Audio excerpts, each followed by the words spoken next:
Bom, o circuito integrador, como a gente lembra, ele é simplesmente um circuito que eu tenho um R e um C aqui, né? Ele é um circuito desse jeitinho aqui, VO de T, VI de T, um circuito RC, que também a gente pode vê-lo como um passa-baixa, né? Então, frequências altas enxergam um curto, frequências baixas enxergam aberto e passam direto. O problema aqui desse circuito, como nós falamos, é o seguinte: a impedância de entrada aqui, ela é diferente de infinito, ela tem um valor finito aqui, por causa desse resistor e desse capacitor. E a mesma coisa, a impedância de saída aqui é diferente de zero. Ou seja, o que eu penduro aqui na saída, vai acabar influenciando essa rede RC. Ou seja, você tem um efeito de loading nesse negócio. No mundo real, dependendo do que você pendura na entrada e na saída, a resposta não vai ser bem aquela que você imagina. Felizmente, a gente tem um amplificador operacional e a gente pode fazer isso aqui, ó, R, C, VI e VO. Então, o que você percebe aqui?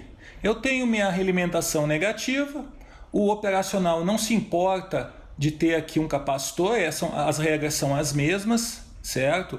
Você vai ter uma corrente aqui. Se eu tenho ground aqui, como eu tenho realimentação negativa, eu também vou ter o ground nesse pino aqui de cima. Consequentemente, essa corrente é VI sobre R. E essa é a mesma corrente que circula para cá, porque aqui para dentro não circula nada, né? A impedância de entrada é infinita. Qual que é essa corrente aqui? Essa corrente aqui é menos VO sobre XC. Menos VO sobre XC. O que é XC? XC é 1 sobre 2πfc. Ou se você quiser usar domínio Laplace, VI sobre R é igual a, isso aqui você chama como 1 sobre SC, 1 sobre SC menos VO, 1 sobre SC. Juntando tudo no domínio Laplace, você vai ter que VO por VI de S vai ser menos 1 sobre RCS. Agora, o que é esse 1 sobre S em Laplace? Se você fizer o Laplace inverso, isso aqui no domínio tempo é a integral. No domínio tempo equivale a você integrar. Ou seja, se você fizer o VO de T dessa expressão aqui, se você passar de Laplace para o domínio tempo, ou seja, se você fizer Laplace inverso, isso aqui vai ser menos 1 sobre RC, que é como se fosse um ganho, integral de VI de T dt.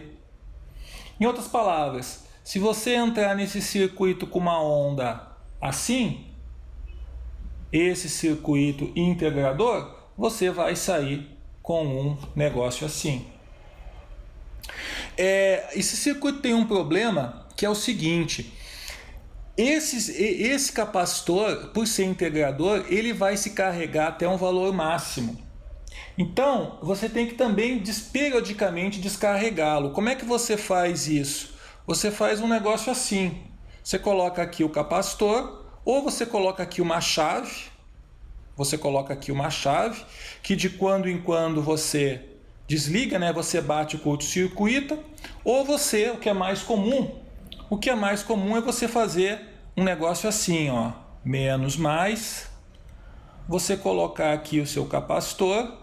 E em paralelo com ele você colocar um resistor que vai tirar, né, um RF, que vai descarregar aos pouquinhos essa tensão aqui, porque senão ele vai ficar armazenado sempre o valor máximo, certo?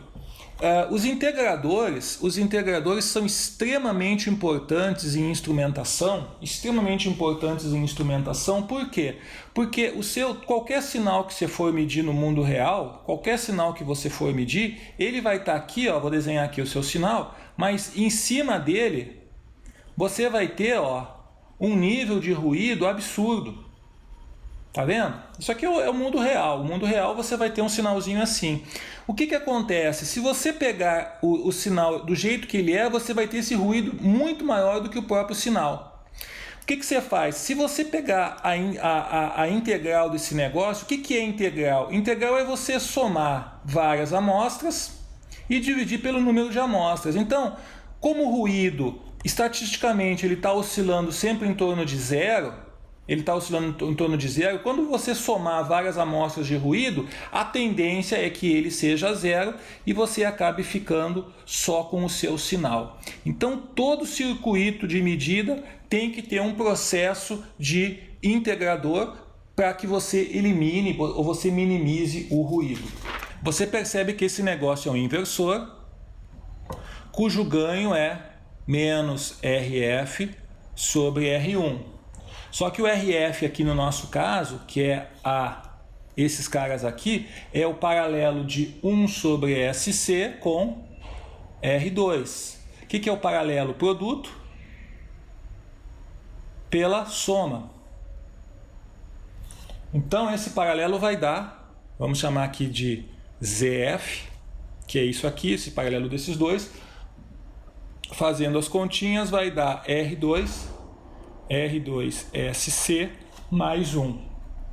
Logo, o seu H de S, que é a saída pela entrada em Laplace, vai ser simplesmente menos RF, menos R2 por R1, R2SC mais 1. Certo? Aí você olha essa expressão aqui, você tem você pode tirar algumas conclusões desse negócio. Primeiro, em DC, o que significa DC? DC significa que ômega é igual a zero, que S é igual a zero, certo? S é igual a zero, porque S é, pela definição, J ômega. Quando você coloca zero aqui, H de S igual a zero vai ser simplesmente menos R2 por R1. Ou seja, esse capacitor não faz absolutamente nada em frequências baixas. Onde que está o polo desse circuito? O polo desse circuito está onde esse negócio aqui é zero, ou seja, S do polo está em menos 1 sobre R2C. E ele só tem um polo, certo? Ele tem apenas um polo. Outra coisa que você pode extrair daqui. Quando o ganho é unitário. Quando o ganho é 1, ganho de tensão é 1. Quando R2 por R1 vezes 1 sobre R2 SUC mais 1 é igual a 1. O que é SU? É o Laplace, né? É a frequência de Laplace, é a variável de Laplace, S, onde o ganho é unitário. Nós vamos achar quando que o ganho de tensão é 1. Se você fizer isso, você vai ficar com a seguinte expressão. R2 tem que ser igual a R1, R2, SUC mais 1. Isso vai dar que o seu SU é aproximadamente 1 sobre R1C. Então, juntando todas essas informações, você consegue fazer o diagrama de Borg desse negócio. Isso aqui é o ganho em módulo. Eu tenho R2 por R1 aqui, ó, em DC. Aí esse negócio vem até aqui. Tenho um polo em 1 sobre R2C. Isso aqui é ômega, né? E aí esse negócio cai. E o ganho é 1. Vamos botar aqui ganho unitário. Na frequência onde aqui eu tenho 1 sobre RC. Aqui percebe que não é frequência em Hertz. É frequência em radianos por segundo. Ou seja, esse negócio é, na realidade, um passa-baixa. Faz sentido porque o integrador é um passa-baixa. Então, tudo isso analisando, né, esse circuitinho quando você coloca o R2 aqui. Se eu inverter a posição do R e do C, se eu colocar na entrada o C, aí você percebe aquilo que nós falamos. Isso aqui, na prática, poderia dar bobagem. Eu teria que ter aqui, ó, RF, vamos chamar RFC, eu teria que ter um resistor aqui de algum valor, né, só para a gente ter um bias. Aqui, de novo, eu tenho um inversor, VO por VI é menos RF sobre XC, ou seja, menos RFSC. Você sabe que S, o produto de S fazendo Laplace invertido, é a variável, é a derivada no domínio tempo. Em outras palavras, o VO de T vai ser menos RFC dVi sobre dt.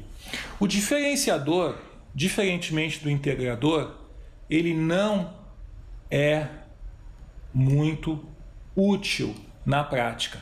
E ele tem um motivo curioso para isso, na prática. Por quê? Porque o diferenciador ele não responde ele responde a transições. Então vamos desenhar aquele nosso sinal anterior. Aquele nosso sinal anterior que nós tínhamos era uma coisa assim, ó. Esse era o sinal e em cima dele eu tinha uma montanha de ruído aqui, ó. Nós vimos então que aquele sinal, esse aqui é o sinal de entrada, o integrador ele limpava, dava uma limpada nesse ruído porque ele somava várias amostras e a média do ruído é zero e a média do sinal é diferente de zero. O que acontece? Como o diferenciador ele responde a derivada no tempo, toda vez que você tiver um ruído que é rápido no tempo, o seu diferenciador vai explodir. A saída do seu diferenciador vai ser muito alta. Então, mesmo que você tenha, vou desenhar aqui um caso para vocês entenderem, um sinal que o sinal ele é bem maior do que o ruído, se eu der um zoom aqui, ó, nesse ruidinho aqui, ó, em função do ruído ser rápido no domínio tempo, ele vai, na saída do diferenciador, aparecer com valor muito alto. Então o diferenciador, na prática, ele dá uma resposta que intensifica o ruído. Ele só é utilizado quando você tem, quando você quer usar isso aqui como se fosse um tipo de um filtro, porque isso aqui é um filtro passa alta, né? Esse negócio é um filtro passa alta. Certo? Então os ruídos fazem a saída saturar, né? Esses ruídos, esses spikes muito rápidos, esses transitórios, eles fazem a saída do diferenciador saturar. Lembrando, né? O sinal no domínio tempo, se eu tenho um negócio assim, se eu faço a derivada, se eu faço a integral, se eu faço a derivada, eu tenho um negócio assim. E se eu faço a derivada e se eu faço a integral, eu tenho um negócio assim na saída. Isso é o in e isso é o out. Então o que você percebe? O que você percebe aqui? A saída do derivador é uma saída nervosa. É uma saída que o conteúdo espectral é muito rápido. Então ela responde a transitórios muito rápidos. Já a saída do derivador, já a saída do integrador é uma saída mais suave. Então ela tende a suavizar a sua onda. Isso aqui é um high pass filter, isso aqui é um low pass filter.